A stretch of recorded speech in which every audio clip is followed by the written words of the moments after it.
up, you guys? Welcome back to another one. If you are new to the channel, I'm Gold Pony, and today we are in the new 2020 Hyundai Tucson, courtesy of Jack Giambalvo Hyundai in York, PA. And so I'm always excited to drive Hyundai SUVs. Perhaps it's because I own one, the Santa Fe, and it has around 25,000 miles on it so far. It's been absolutely perfect for me. Averages around 26 miles per gallon, which is great in my opinion. So therefore, I figured I'd jump into Tucson once again. So what do you say? Let's go ahead and jump right into it. And as always, let's start with pricing. And so of course, there will be several different trim levels for the 2020 Tucson. First one being the SE, starting at $23,350. Value starting at $24,800, SEL for $25,750, Sport for $27,900, Limited starts at $29,050, and lastly the Ultimate, the one we are in today, starting at $31,700. And so that was actually pricing all for the front wheel drive setup. If you wanted to go the all-wheel drive route, simply add $1,400 to any of those prices, which honestly isn't that bad. Typically manufacturers will at least add $2,000 minimum for an all-wheel drive setup, so that's actually a decent deal. But so next, when it comes to the power plant, there's actually two different engine setups for the Tucson. First one belonging to the SE trim level and value trims. This power plant is going to be a 2-liter direct injected inline 4-cylinder, putting out 161 horsepower at 6,200 RPM, 150 pound-feet of torque, available at 4,700 RPM, power sent to front wheels or all wheels through a 6-speed automatic, giving you MPG numbers at 23 city, 28 highway for the front wheel drive, 22 city, 25 highway for the all-wheel drive. But then you have the other engine setup belonging to the SEL trim level and up. This one being a 2.4-liter direct injected inline 4-cylinder, putting out 181 horsepower at 6,000 RPM, 175 pound-feet of torque, available at 4,000 RPM. Once again, sent to front wheels or all wheels through a 6-speed automatic, giving you MPG numbers at 22 city, 28 highway for the front wheel drive, 21 city, 26 highway for the all-wheel drive. But so now, before we do any kind of fun accelerations in the Tucson, I did want to mention there are some driving modes for this one. By the way, that driving mode button is located directly behind the shifter, and so I did just put it in sport mode. And by the way, there are a few different drive modes. There's eco, normal, and sport. Essentially what they are going to do is adjust things like the throttle response, shift points, and actually the steering sensitivity as well. But when I did just put it in sport mode, it did immediately downshift for me, so it is going to hold the RPMs at a much higher level, giving you more power on demand. But so now, since we are actually in that sport driving mode, what do you say? Let's do a quick little acceleration here in our Tucson, and let's see how quickly we can get this one here up to speed. And there we go.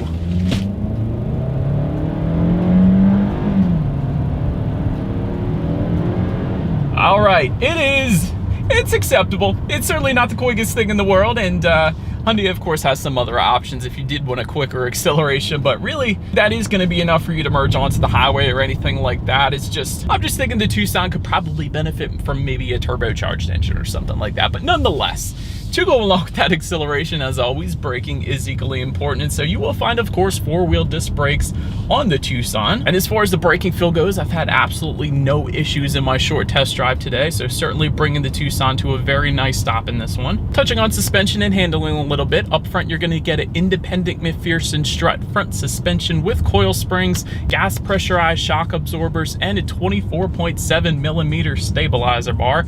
In the back, independent multi-link rear suspension with gas pressurized shock absorbers once again, and a 23 millimeter stabilizer bar. As far as ride quality goes, it's been absolutely perfectly fine for me. I wouldn't say it's quite as smooth as the Santa Fe, the Hyundai Santa Fe, the one I have, but certainly definitely no issues there. Ride quality has been just fine. As far as the steering feel goes, I actually do like it in the sport driving mode here. It is a heavier weight to it, and so if that's not your thing, just take it out of sport driving mode and then you got a little looser of a feel to it. But I do like that it does adjust the steering feel, and you can notice it dependent upon what driving mode that you're in. So I do like that Hyundai did that with the Tucson. Cabin noise has been perfectly fine. Certainly no issues with exterior noises coming into the cabin. So that once again is on point. And touching on visibility, I actually can see really good out the rear view mirror there. Sometimes the headrests are kind of a hindrance depending on how large and in charge they are, but really with the Tucson, that's certainly not an issue there. So that's also a plus. Did want to also mention that while we're on the subject of visibility, rain sensing windshield wipers will actually come standard on the ultimate trim level that we have here today. So that is kind of nice, because I do believe it is going to start raining later today, so maybe you guys will actually get to see them in action. But for now, that about rounds out the performance segment of this review. Let's now go ahead and take a look at the exterior of this beautiful black 2020 Hyundai Tucson. All right, so here she is, you guys, the 2020 Hyundai Tucson on this beautiful foggy day in the mountains, called Black Nor Pearl is what the exterior color is. We are going to call her Black Pearl, the Black Pearl from Pirates of the Caribbean. But nonetheless, let's go ahead and start up front here. Front grille is actually going to differ amongst the trim levels. Additional chrome accenting you can actually find on the limited and ultimate trim levels. Of course, you're seeing that additional chrome accenting with the bars across the middle there, as well as the perimeter of that front grille. So that's going to differentiate itself a little bit. To the sides, projector headlights you can find with the SE Value and SEL trim levels. All trims are going to get automatic headlights, meaning when it starts to get dark out at night, they will turn on automatically for you there. So that's always nice. LED accent lighting you can find with the Value trim level and up. LED daytime running lights with the Sport trim level and up. And actually, with those LED daytime running lights, they do come with LED full lighting as well, so it's going to illuminate your drive a little bit better than those projector headlights. But fog lights can be found just below if you were to go with that Sport trim level and up as well. But now go ahead and make our way to the side on this one. Roof rails, black roof rails, can be found with the Value trim level and up. Chrome beltline molding with the limited and ultimate trim levels. You guys can see that towards the bottom of the windows there, of course. Rear privacy glass is going to come standard for all trim levels. Body colored power adjustable side mirrors will come with all trim levels as well. But if you go with the Value trim, those side mirrors will come heated. And if you go with the limited or ultimate, they will come with integrated turn signals as well. So that's definitely nice. Taking a look down at the wheel setup, 17-inch alloys will come with the SE and Value trims. 18-inch alloys with the SEL Limited and Ultimate. That, of course, is what you're looking at right now. And if you went with the Sport trim level, of course, with it being a little sportier, they are upsized once again to 19-inch alloy wheels there. And so, but now making our way to the back of the Tucson, you guys can see that shark fin antenna found up top there. Just below that, rear spoiler with an integrated brake light. Rear window wiper also back there. LED taillights can be had with the Sport, Limited, or Ultimate trim levels. Of course, that is what you guys are looking at right now. And just below it all, there is a single exhaust setup, no matter which trim that you actually go with. However, it will be tucked away with the 2-liter, and with the 2.4-liter, you're going to find dual chrome tips. So that, of course, is what you guys are looking at right now. So as always, here is that exhaust clip.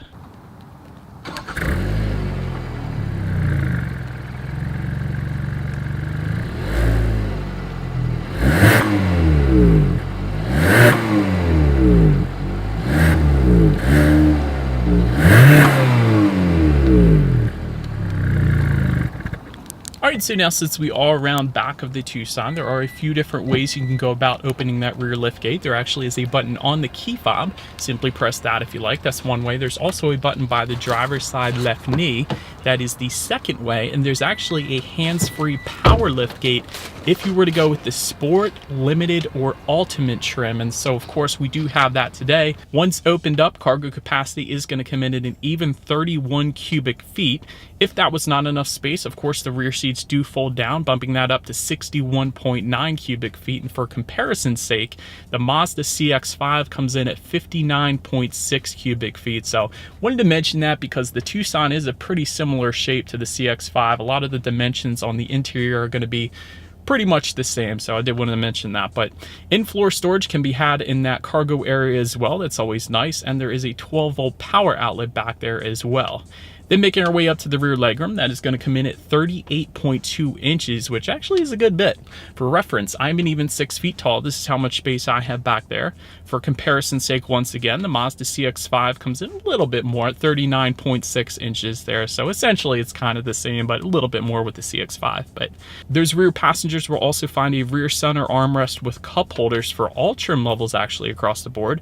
And if you wanted rear ventilation for those rear passengers, you will be able to find that with the SEL trim level and up. And now making our way to the front seats, cloth surfaces will come with the SE, Value, SEL, and Sport trim levels. leather surfaces with the limited and ultimate trims. Manually adjustable seats will come with the SE, whereas 8-way power adjustable driver's seat will come with the value trim level and up. And by the way, that will come with power lumbar adjustment as well. Value trim and up is also going to give you heated front seats, and if you went with the ultimate, you will also find ventilated front seats, so it's always nice. But taking a look now at the steering wheel, it is tilt and telescoping for all trim levels. It will come leather wrapped for the sport, limited, and ultimate trims, and it will come actually heated as well for the super cold days in PA like today. If you were to go with the limited or ultimate trim levels, that's how you're going to get that heated steering wheel. But let's now go ahead and make our way to the startup, and let me first start by showing you guys the key here. You do have your Hyundai logo on the one side, and when you flip it around, you have lock, unlock, and getting that button to pop the rear hatch. But it is actually all keyless entry, so if you wanted to, simply just keep the key in your pocket. There's a little button on the door handles there, so simply press that to lock and unlock this one. And so once inside, simply just put your foot on the brake and press that engine start button located just by the driver's right knee there. And so, but then once started up, tachometer is on your left, speedometer is on your right, and there's a digital display front and center there. To control what is on that digital display, simply use the steering wheel mounted controls on the right side there, but that's going to give you a ton of different information, like your tire pressure, for instance, all-wheel drive status. It's going to be some safety features, trip A, trip B. You can display a digital speedometer up there if you wanted to as well. It's going to be a compass and a couple other things you could check out, of course, as well. But then make your way to overall interior quality. First thing I noticed when I got in this particular Tucson is the panoramic sunroof, and it is massive. It goes way into the rear passenger seat, so definitely a huge fan of that, letting in so much more light for this video, for instance. But that is actually just going to come with the ultimate trim level that we have today. But overhead sunglass holder will come standard across the board. Dual zone climate control will come with the SEL trim level and up. We of course also have home link controls found on the rear view mirror for up to 3 different garage doors. That's always convenient, so you don't have the garage door opener rattling on the sun visor. It's always a plus. I do like the contrasting colors in this particular Tucson that we have today. You could of course go with a couple different interior color options, but I do like the contrast black colors with this darker tan, and it's actually definitely a very high-end look to it, so I do appreciate that. Just in front of the shifter there, you actually have a wireless phone charger as well for our ultimate trim level at least. 2 12-volt power outlets, USB charging port, auxiliary port as well. Just behind that, you have a little bit of storage space, dual cup holders, and of course, within your center armrest there between the driver and passenger, you have a ton of storage area as well as a little cubby area up top there as well. So all in all, the interior quality, at least of our very top trim level that we have today, is really, really nice. We'll say even just above the passenger side glove box, it is a soft touch stitched leather as well. So a very high-end finish actually to this particular Tucson. So I'm definitely a fan there. But now let's go ahead and make our way to the tech display on this Tucson. 7-inch color touchscreen display is going to come with all trim levels but the ultimate. This particular trim level that we have today is going to give you an 8-inch color touchscreen display, but there really isn't much of a difference though besides the size. Honestly, you're still going to get, regardless of which size screen you go with, Bluetooth and audio streaming, as well as Android Auto and Apple CarPlay, even on the bottom trim level. And that Android Auto and Apple CarPlay is nice because that means if you have a smartphone, simply hook it up to the Tucson, and therefore you have free navigation up on that tech display, as well as the ability to like and dislike your Pandora songs, and there's a couple other compatible apps as well. However, that 8-inch color touchscreen display is also going to come with a factory navigation system, which quite honestly you don't need if you have a smartphone anyways. You can also check out your climate control information up there, as well as your radio settings. And by the way, when it comes to the sound system, you will find 6 speakers with the SE value and SEL trim levels, 8 speakers if you were to go with the Sport, Limited, or Ultimate. And by the way, that 8-speaker sound system, that is going to come with the subwoofer as well. So I think you guys know what we have to do next. We do have the 8-speaker sound system today, so what do you say? Let's go ahead and turn on the radio, see what we got playing this morning, and let's test out the clarity of this one.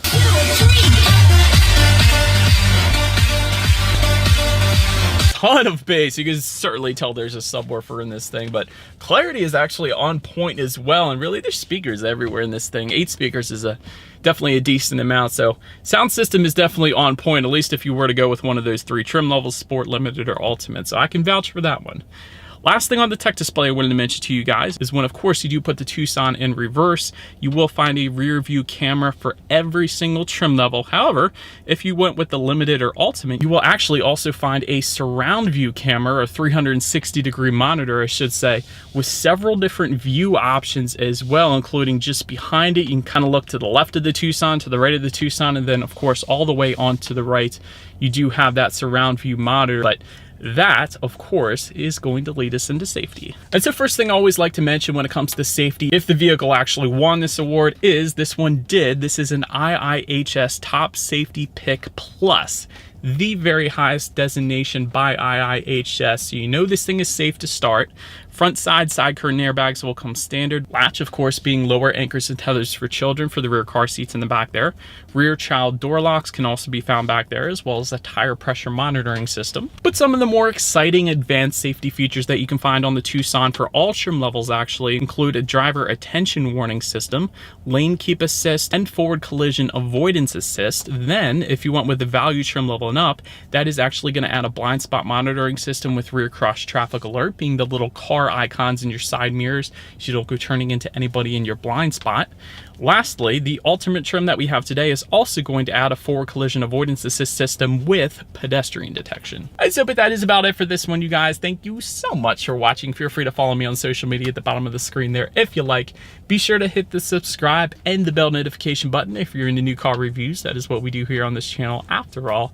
Do appreciate you guys watching more than you know, and I will see you guys all in the next video. Stay gold.